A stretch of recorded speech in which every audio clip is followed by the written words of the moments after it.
viewers of OBN Horn of Africa. This is Future Africa program, and today I'm joined by a woman originally from KwaZulu Natal, South Africa. She often writes about energy and mega infrastructure development on Africa, and she is also the creator of African Agenda. She is PD Lawton. PD Lawton currently lives in UK. Welcome to Future Africa program, PD.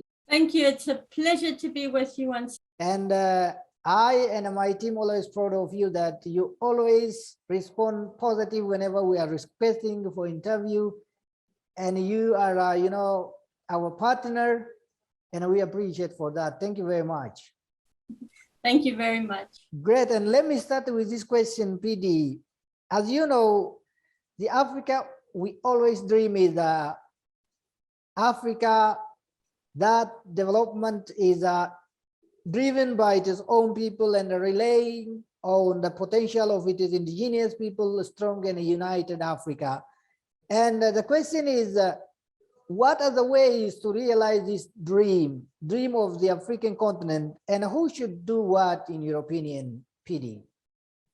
Well, I think you have the words there already, people driven. So an economy is driven by the people. It's not driven by the bankers and the stock market, it's driven by the people. And it's people's creativity which drives innovation forward, drives an economy forward. It's people thinking of brilliant new ideas, new inventions, ways of doing things that change life for all of us. So the greatest investment should always be in the population. Just to give you an example, I have in my mind something I watched about metal workers in Nigeria. And these metal workers, they weld Benin bronzes, replicas for the tourist market. And they said that life is such a struggle, it's a survival, just to produce as many of these things as possible to sell so that they can put food on the table. And because they're all using generators run on petrol, the price of living, the cost of living is just going up and up and up. And this one guy said, we are producing these items and we're just producing them as quickly as possible. But if you just give us a chance, let us show you what we are capable of. And basically this guy was saying, give us a bit of breathing space and we can unleash our creativity. I thought that was such a beautiful thing, because it is about creativity and giving that creativity a chance. I would say that Africa has to reject neoliberalism for those dreams to be realized. Neoliberalism, it's a Darwinian way of viewing things. The strongest, the fittest survive. And then the super rich throw pennies to the poor. That approach is not, in my opinion, African. It's not in African tradition, and it's not in African religions, either in true Christianity or true Islam. So I would say to reject neoliberalism is the route to realizing those dreams. Thank you very much for that. And as you know, the primary objective of the African Union is fundamentally to achieve continental cohesion and solidarity among the African countries. And my question is, do you think AU, the African Union, has achieved its objectives so far? Or is it achieving its objectives so far? I think the AU are very good at talking. They do too much talking. We need to see African economy is industrialized at a much faster pace. We need to see programs like the Continental Railway that your audience can see on the map behind me. We need to see these completed within a very short space of time. And I don't see enough action coming from the AU. I think that there's pressure put on them, on countries, and this is really financial pressure.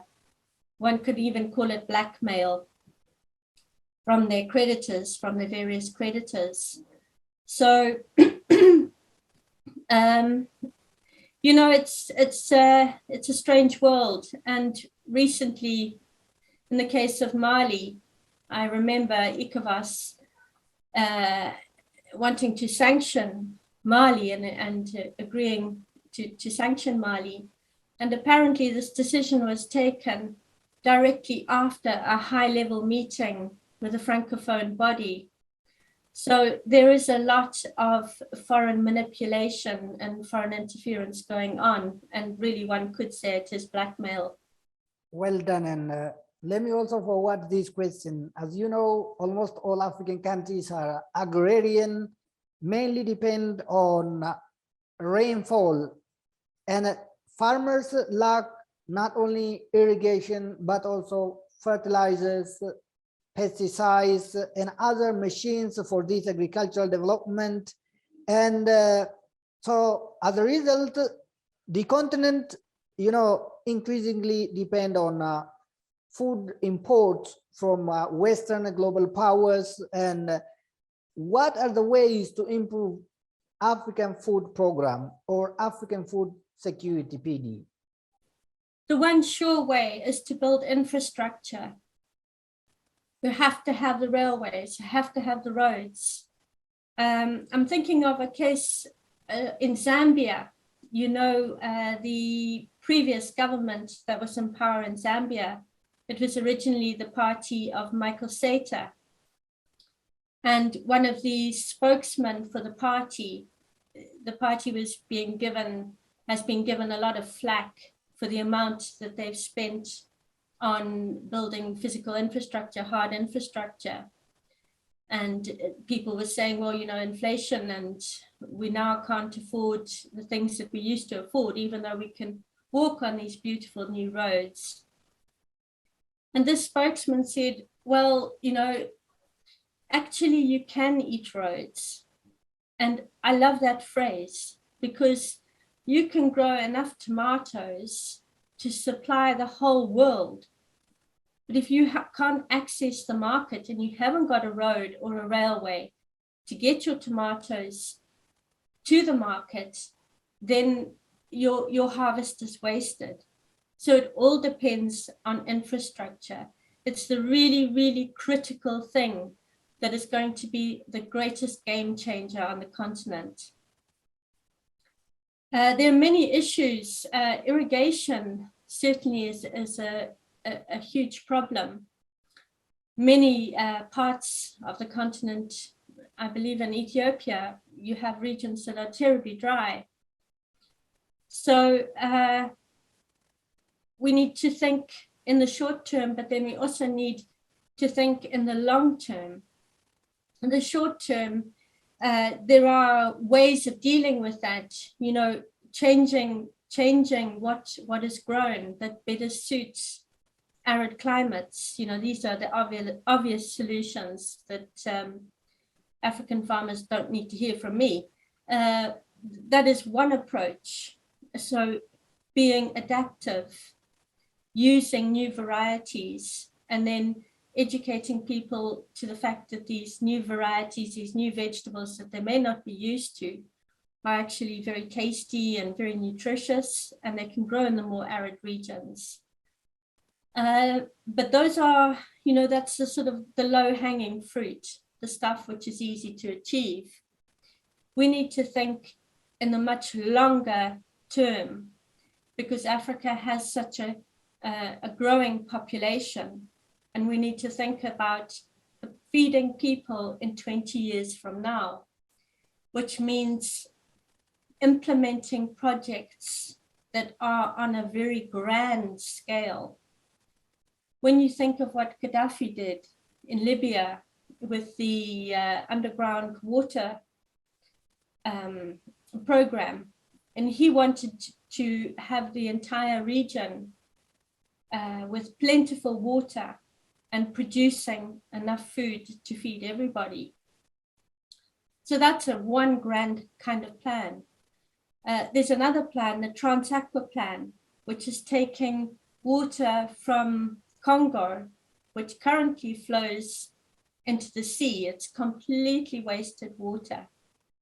And building, if it were built, it would be the largest engineering program that is ever undertaken in history. And building a canal going from Congo all the way up through Centrafrique to Lake Chad and refilling Lake Chad, which is shrinking because it's very shallow and loses a lot due to evaporation, and that there's a lot of people's lives depend on Lake Chad. So there are these grand programs, these megalomaniacal programs that we need to think about for the future in order to feed those millions of people who are going to be there in the future of Africa. So we need to think big. But in the meantime, I would say, let African farmers be as innovative as they possibly can. In terms of fertilizer, you know, it's very expensive now and hard to import fertilizer. Or can we find new ways? Can we find new ways of doing things, new ways of agriculture? I know it's already being done, that many African farmers are turning to a permaculture system where you're growing two crops together which feed each other. And this is a fantastic idea, and it can have a high yield. And simple solutions, like if you're growing tomatoes, then maybe also produce chickens, because then you can use the fertilizer from the chickens to grow your tomatoes. These are simple solutions that African farmers are already thinking of. But I think now it's a good moment to incorporate the best of modern agriculture with a new dynamic. And that new dynamic is to nourish not just the growing population, but to nourish the soils and to nourish the environment. I'm thinking of your beautiful church forests that you have in Ethiopia. And I've seen documentaries on these. It's something I would really love to see. And that the priests of the church have to protect the forests, and there's always this circle of woodland around the church. And this keeps the purity of the church and the religion of Christianity. But it does something else. It nourishes the wildlife, the bird life, the ecology of the soil, the trees. There's so much more that we need to take into consideration. So it's a moment and time for African agronomists to think of new solutions so that we can use the best of modern technology, modern agriculture, but incorporate some new ideas, African solutions for African problems.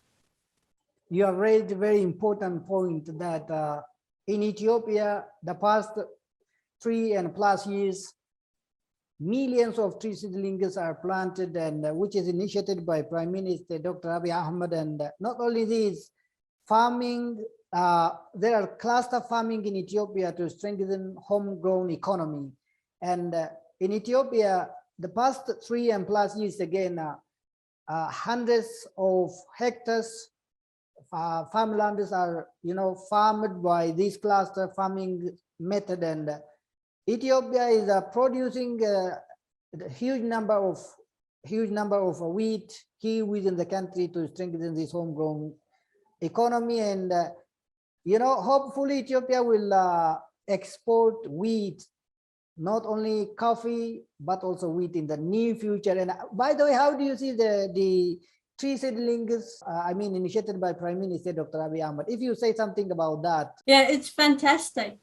It's so achievable under the right leadership. So what your wonderful Prime Minister does is it's achievable. And of course, this was done also by Thomas Sankara of Burkina Faso. And he promoted a massive tree planting program, 10 million or so planted in a very short space of time to stop the desertification.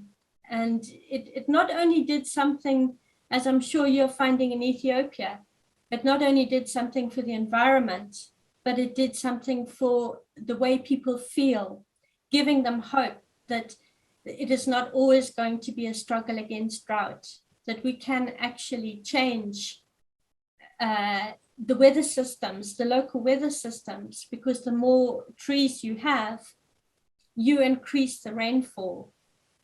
So it's fantastic.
forward this question again, investment is, as you know, PD, very important in the improvement of economy of the continent.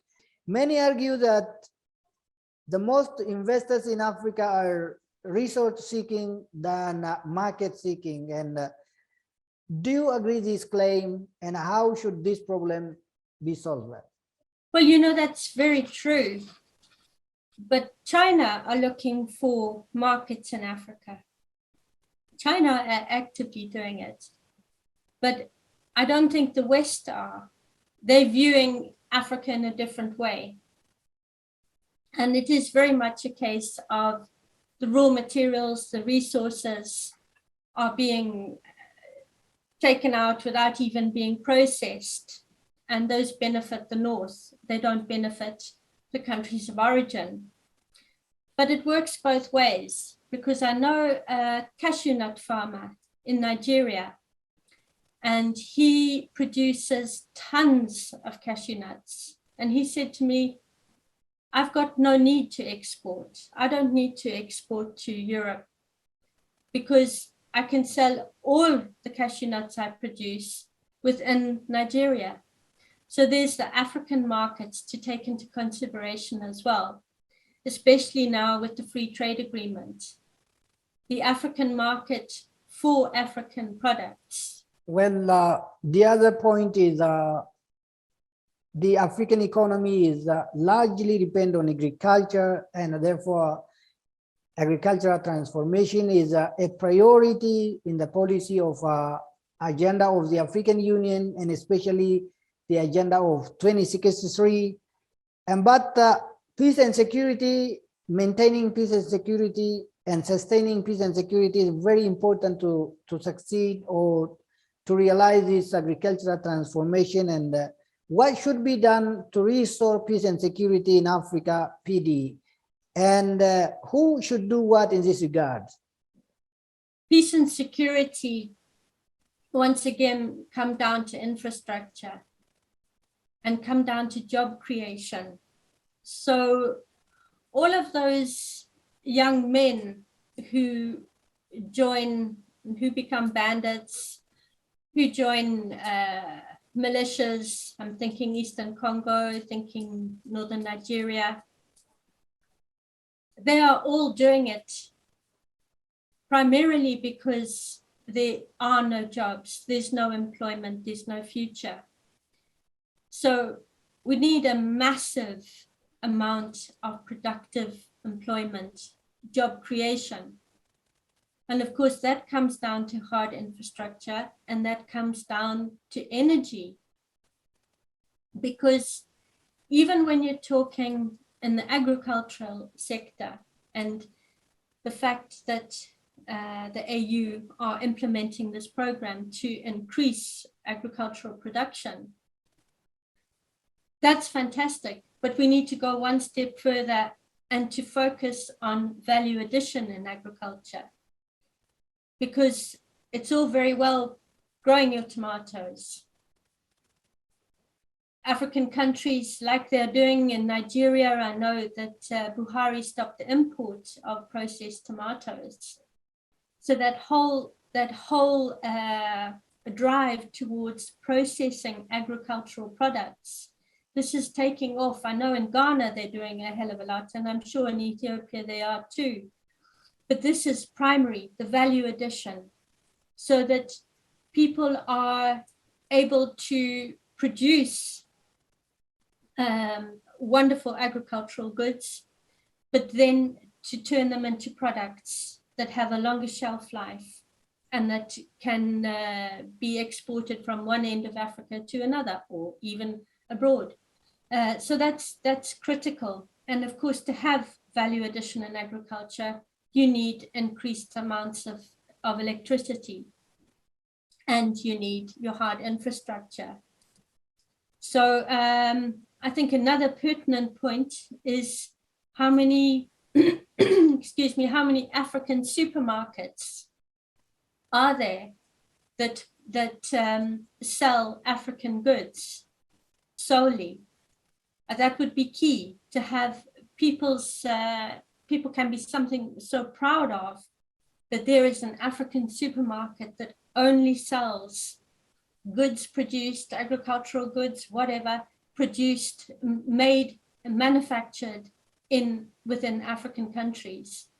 I think that would be a fantastic thing to see in every country. Most African countries are non-industrialized, and what are the strategies to speed up industrialization in Africa, PD? Comes down to one word, and that's energy. We have to produce more electricity.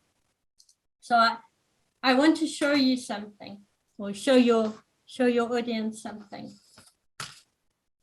So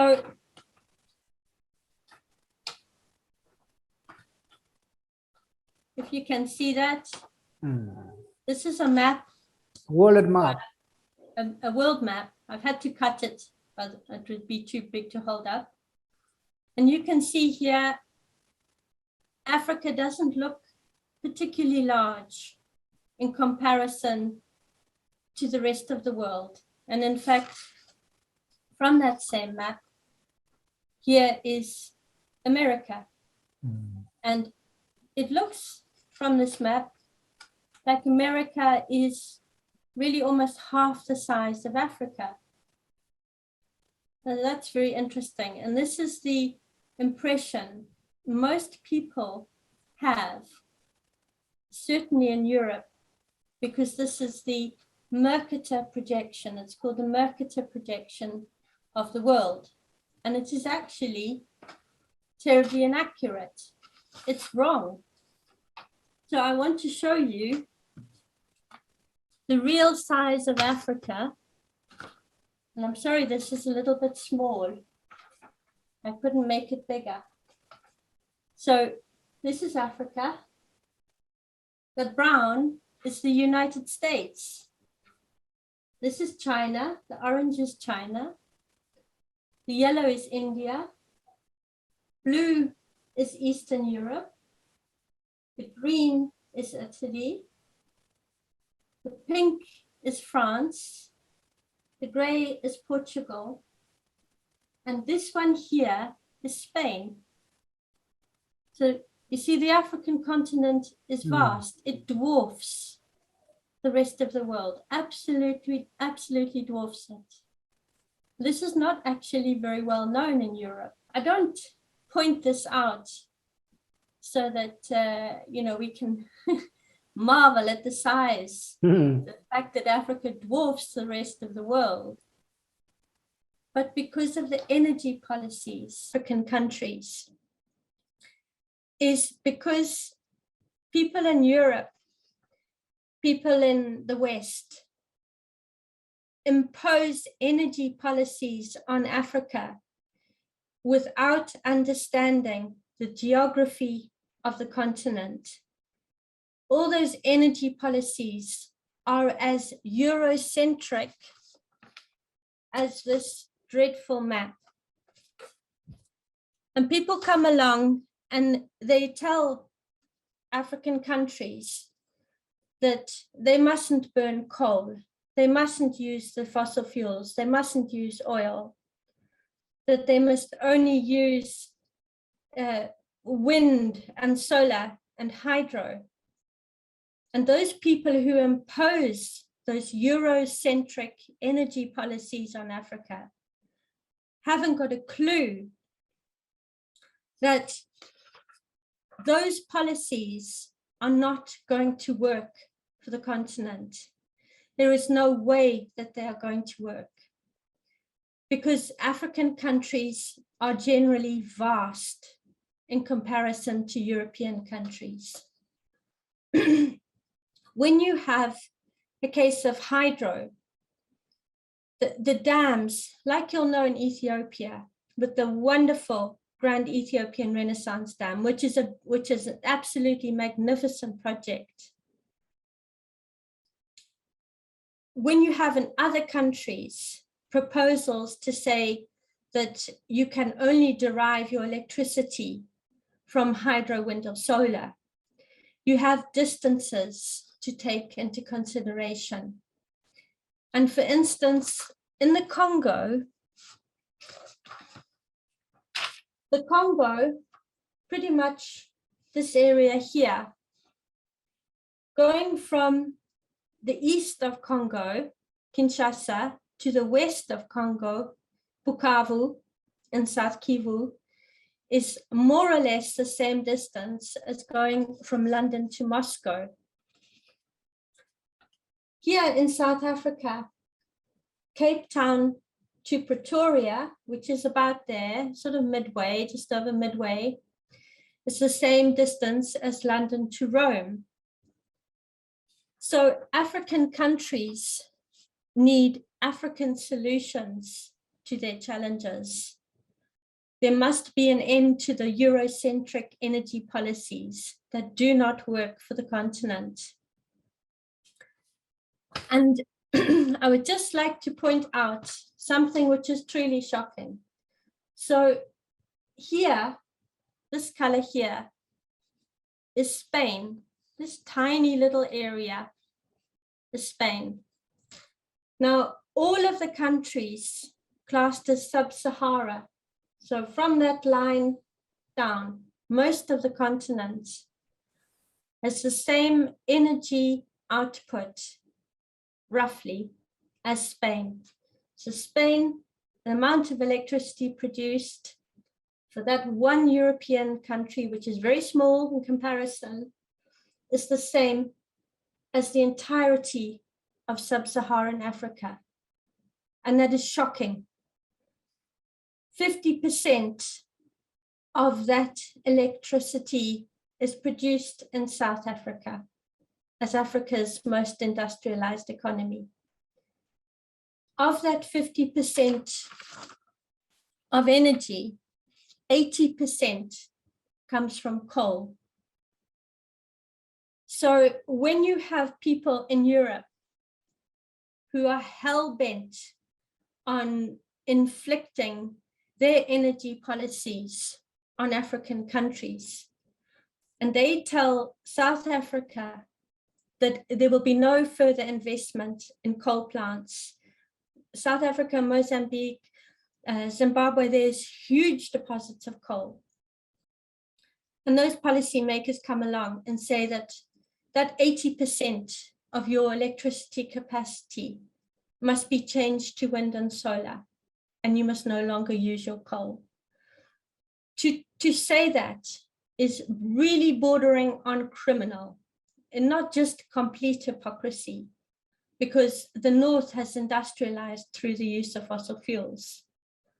And there remains the fact that wind and solar have their place as means of producing electricity. They most certainly do. But they are never going to be able to supply enough electricity 24/7 for an industrialized economy. You cannot run an enormous factory on wind and solar, because when the sun doesn't shine, there is no electricity. When the wind doesn't blow, there's nothing from the wind turbines. So they will never produce base load. Base load is what is needed in a national grid to keep a constant flow of electricity. So we have reached a point where African countries are saying, yes, all economies must be industrialized. This should have happened 60 years ago, with the founding fathers of Africa like Nkrumah and Nasser. And we have to make the point, African leadership has to stand up in unison and say that they will no longer have those European energy policies inflicted and imposed upon them. Because people in Africa are dying on a daily basis because of lack of electricity. And on a hopeful note, we have a situation before us now where the chance to go nuclear and to use nuclear energy is right there. And if African leaders were to adopt, like they are in Ghana, if they were to adopt nuclear technology, and especially the very latest in nuclear technology, they're building in Egypt as well. then this can be a complete game changer for the industrialization, because nuclear it does not emit any carbon dioxide. It's what you call a green technology. But that is not what makes nuclear so amazing. What makes nuclear amazing is that it is incredibly energy dense. So you have only a very, very small amount of uranium to produce a vast amount of electricity. As opposed to wind and solar, you need countless wind turbines or solar panels to produce that much energy. Same with coal, actually, but not as bad as renewables. So nuclear technology is really the way forward. And without a massive increase in electricity production, there can be no industrialization of African economies. I just want to make one more point. You know, when people in Africa are told to reduce their carbon footprint and go to net zero with their energy policies, I'd just like to read to you that a kettle boiled twice a day by a family in Britain uses 5 times as much electricity as a person in Mali uses per year. An Ethiopian takes 87 times longer to consume 150 kilowatt hours of electricity than someone in Britain. A Tanzanian takes 8 years to consume as much electricity as an American consumes in 1 month.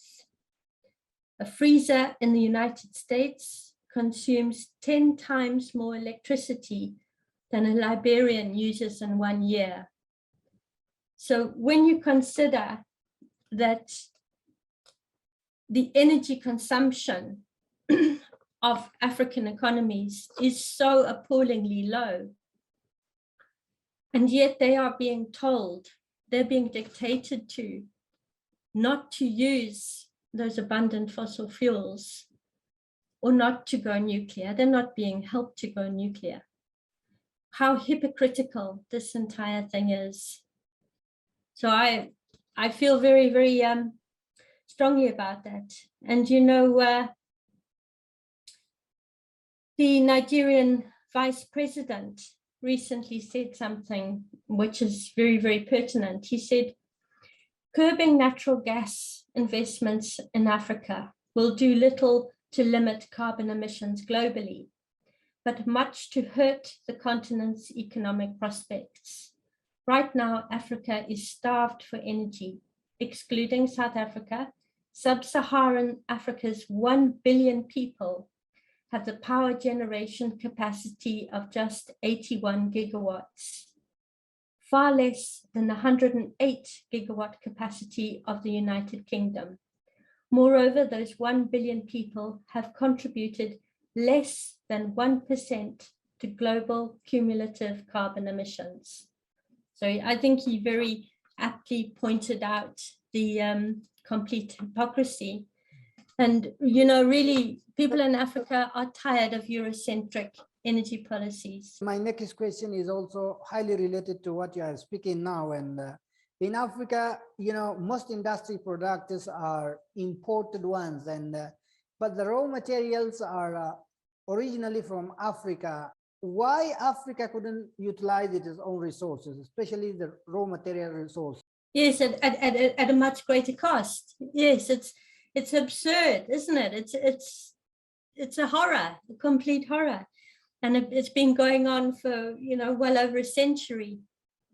So all that oil flowing out of Nigeria, all the diamonds and the gold and the platinum and the coltan and every other mineral resource, iron ore. Well, that is, I think we have discussed, if briefly in a previous interview, that this has been a long, ongoing program that keeps Africa a raw materials market for the North. The problem is that the multinational corporations, which are predominantly Anglo-Swiss, they're related to the Commonwealth countries, most of them headquartered in the City of London. I'm thinking Glencore and Rio Tinto. These are really the corporations which have done the most harm for the longest. And they are connected to the oligarchy, the financial elite. So they have an enormous power. And historically, they get away with what they do. And essentially, that is to pay a very, very low tax rate to government. And they get away with this by paying people within government, and also by using an incredibly crooked system of accounting. This has been covered. So how to get around that? So those mineral resources need to be processed prior to export. Beneficiation, it's called, is the term. So go to South Africa for a moment, and there is a proposal for a special economic zone in the Limpopo province in the north of South Africa called Messina Mercado. And the original concept for this zone was for it to be self-powered, so that it could run abundant coal, by the way, in Limpopo province. So the idea was to run this special economic zone from local coal and to build a new coal-powered plant.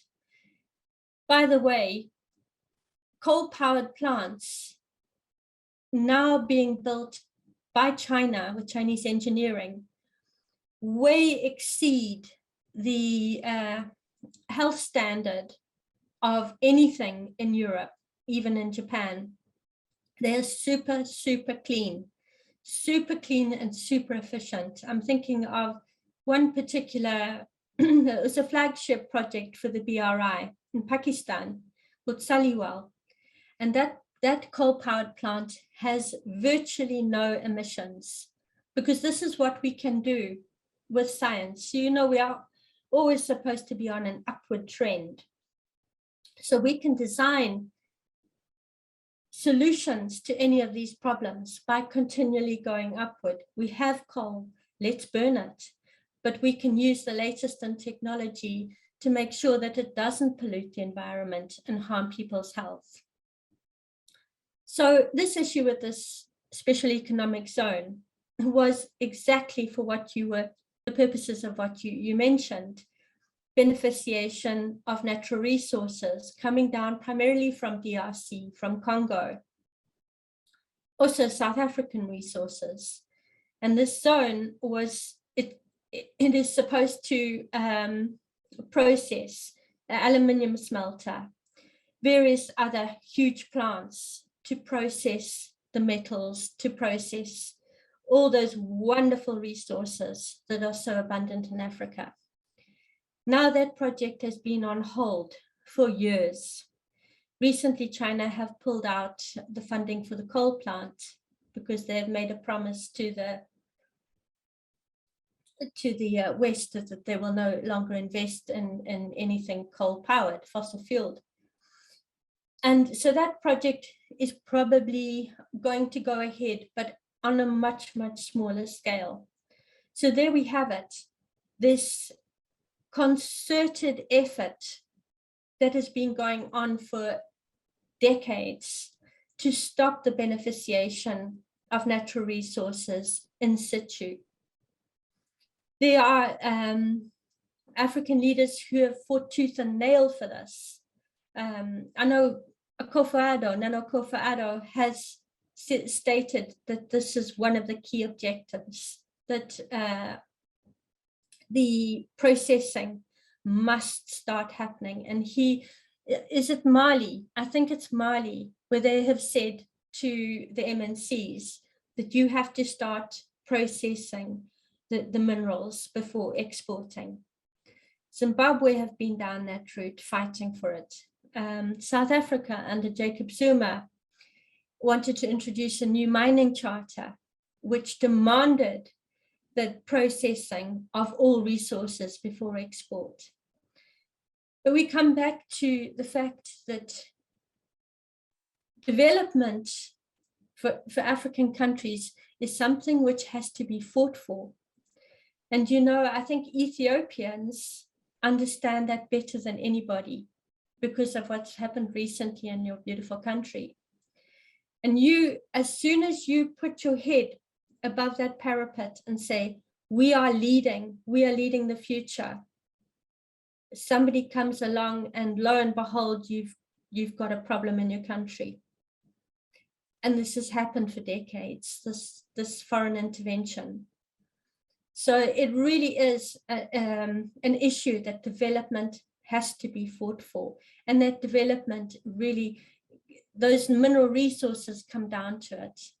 The processing of them is vital, but it's so much easier said than done. Great, and I have finished all questions that I have for you today. And finally, if you have any message to my audience, you are welcome. Thank you so much. I would like to say that the International Panel on Climate Change have very recently released a report. They barely released it. They sort of sneaked it out, hoping that nobody would notice. And the report states that there has been exactly 0 increase in global temperature for the last 15 years. So there has been no rise in temperatures for the past 15 years. When we look at that and then start asking these energy policymakers what they are on about when they're talking about global warming and climate change, and the fact that everyone must go carbon neutral, there is a complete disconnect from reality. And it's very, very vital that the pressure is applied on that, on the facts, that global warming is not what they say it is. We have big problems. We have huge problems with pollution. But the planet is not going to boil over if Africans all have 2 cars and a refrigerator or aircon. You know, that has always been the narrative. It's what Obama came to South Africa and said, that, you know, the problem of climate change meant that Africans must never aspire to the standard of living of people in America. And this is so shocking in itself to say that. And what the West are doing is they're going backwards. They are taking technology backwards, not forwards. We need to solve problems with science and technology, not by burning wood chip to produce electricity, as they're doing now in the UK. They're cutting down trees to make wood chip to provide electricity. You know, that's Stone Age technology. So Africa needs to do the opposite. It needs to go to the top and use nuclear. I think things really are very, very hopeful in terms of what is happening in Africa. Things are changing, and they're changing very quickly. So I think we have every reason to be optimistic and proud of all nations who stand up to the oppression, particularly Ethiopia. So thank you very much indeed. Thank you very much for your analysis, PD Lawton from United Kingdom. And it is only 2 days ago that I told you for this interview, and you said, okay, and I'm really proud of you. You are always ready to just share your opinion, your knowledge, and your experience to your fellow Africans. And really, thank you very much.